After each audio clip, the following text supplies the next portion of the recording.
My name is Pat Rothfuss. I write fantasy, and here we are in the workhouse, which sounds much more Victorian and dark than it really is. It's an old student rental that I bought really cheap when I realized I wasn't getting enough work done in my house. Normally, I work upstairs. That's my writing room. That's where I do my fiction work.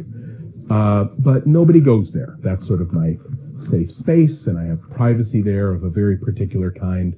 Because you won't be seeing me on my, that writing computer, I figured I would show you what I do when I travel and I need to get some writing done. Here is my 30-year-old IBM Model M keyboard. This is the one I travel with. I have this because a real keyboard is really important if you want to really type. Got all the different pieces of it that I travel with. It's not that I'm opposed to technology. It's that I think technology has a very specific place, and a lot of times some of the novelty of it makes people forget about the purpose of it, which is to increase your productivity. And there's sort of the myth that the writing is what happens here. Like now I am sitting down, I am in front of my keyboard, I can look at my words, and this is where writing happens. But not really. It's like what is happening as I write and look at the words is a part of the writing process, but a much bigger part of the process is how we get here, and also like where here is. If you were going to do something really complex on your computer, do you want a bunch of other things running on that computer at the same time? No. It's like you don't want to try to play a real processor-intensive game while you're already trying to do like video rendering. Your computer is going to bog down. It will not be as efficient doing the main thing you're trying to do. Similarly, I need quiet, and I need solitude, and I need peace of mind. And I think all authors need, effectively, if not peace of mind, they need to get their heads in the right place. I need quiet because I'm easily distracted. I need to know that nobody is going to bug me. And that is why we're not upstairs in my real writing room, because the way I settle my head there is everyone knows that I am not to be bothered. I shut down all external processes and I go to the madness place, hopefully, and then I come back with good writing. Specifically today, I could work on my third book here, but you would see things that are really, it's the literary equivalent of the nuclear launch codes.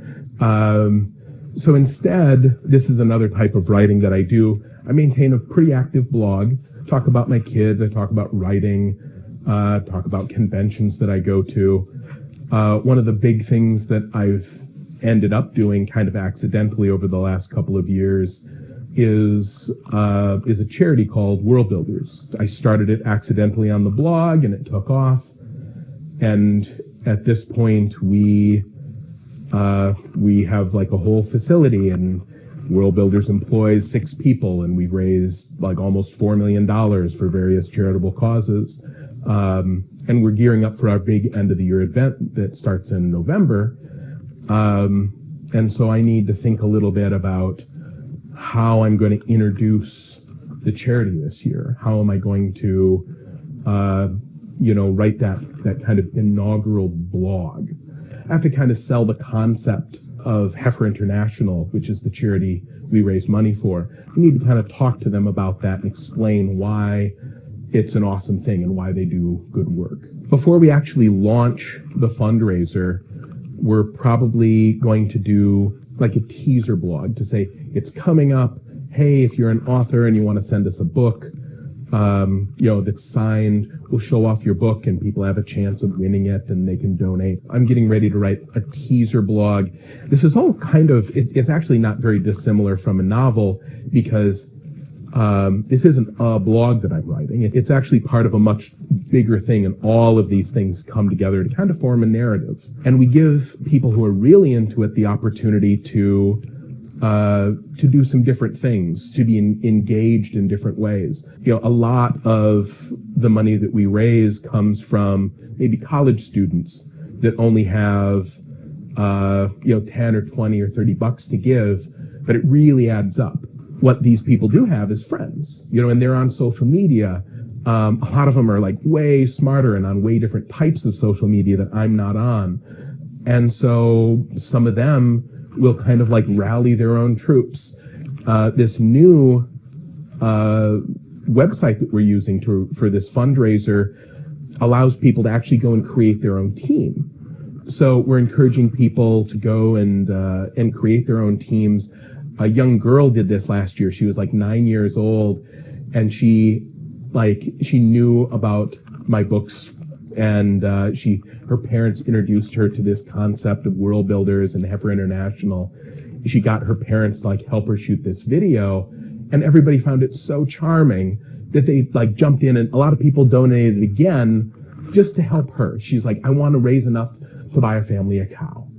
And she did very well. Ultimately, what I'm doing is I'm engaging in a piece of persuasive writing here. I'm trying to say, whatever it is you would like to do, here are options for you to be involved. You're sitting on a big piece of money. Lovely. We love money. That's great. That lets us do things. Maybe you're not that into the charity, but maybe you want to, win a signed book. Maybe you're not into hopefully winning a signed book, but you would like to buy one of these auction items.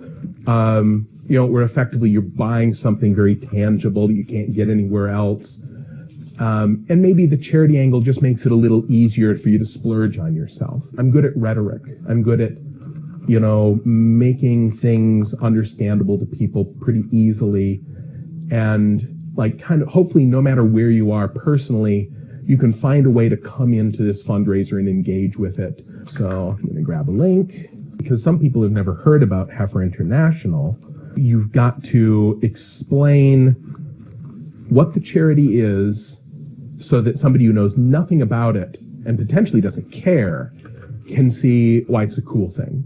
The nice thing about Heifer is I think it really appeals to what I consider the geek mindset. I do read fantasy. My people are geeks. I am a geek. I think the world does kind of break down into geeks and not geeks. But you can be a geek for anything. You can be a geek for building model trains, collecting stamps, any activity where you exhibit an irrational amount of interest in pleasure in it. If you go all the way down the rabbit hole and you love this thing beyond all reason and sense, then you're a geek. I think Heifer is really appealing to geeks because we want to see all the details, and we want to get up to the elbows in how this stuff works. And Heifer is very tangible.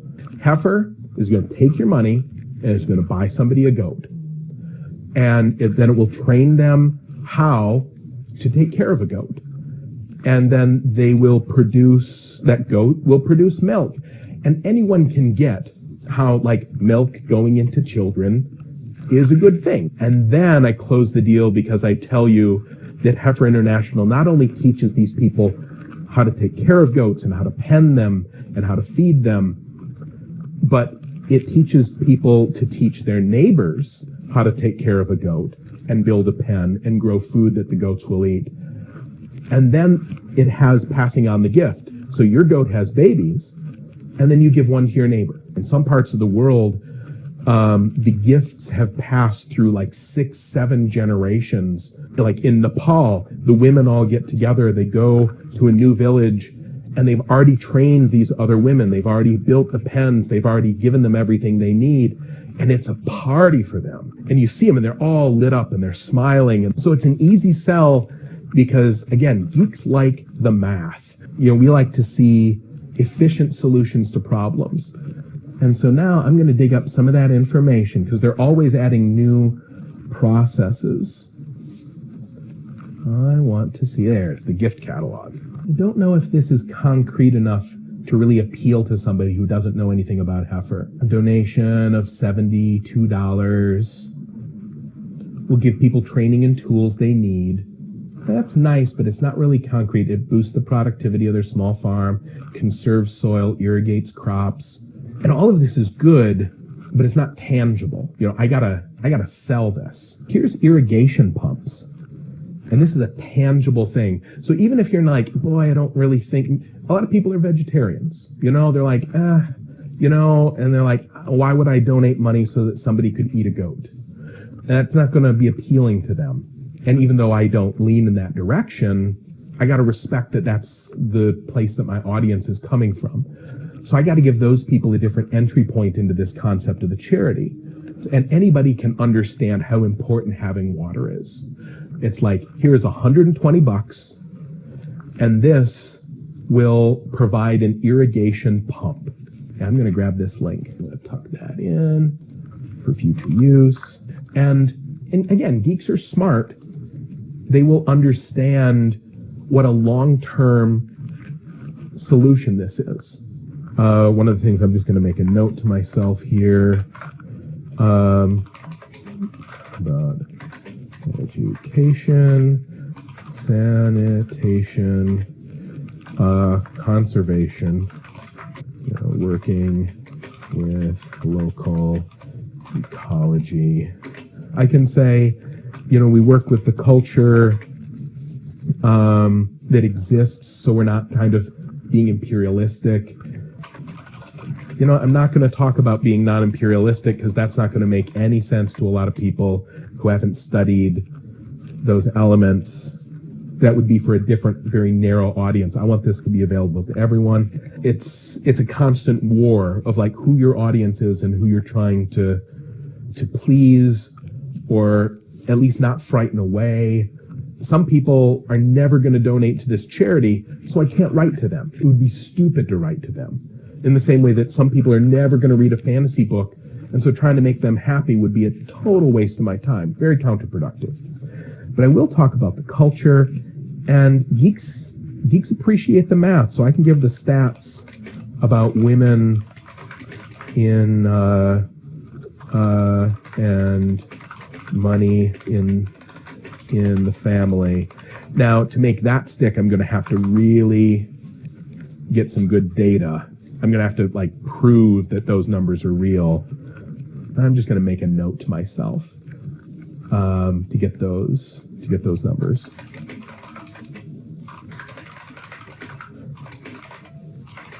And prove they're good. That'll be hard. That'll be a hard sell to some people.